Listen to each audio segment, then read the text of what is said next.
My name is Jacob Tas, and it's my first day at NACRO as Chief Executive.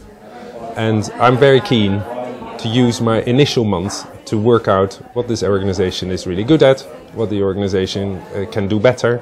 And I aim to go around, visit our projects, really get under the skin of the organization, but also to talk to external stakeholders, other parties, service user groups, government, local government, in the places we work. So I get a rounded picture of what works and what can be improved. Looking at the long run, I think we operate in a very difficult environment. Difficult in a way that the society has toughened up. There's less money available for services we provide or others in the sector provide, and there's less money for people who need it in order to follow their dreams or to be successful.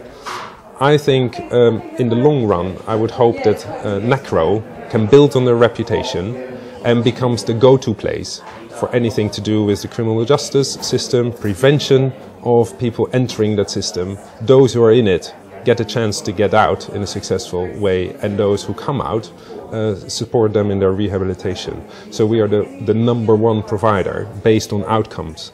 So we have evidenced outcomes of our work, and therefore it's a no-brainer that if you want to successfully engage in this arena, you come to NACRO.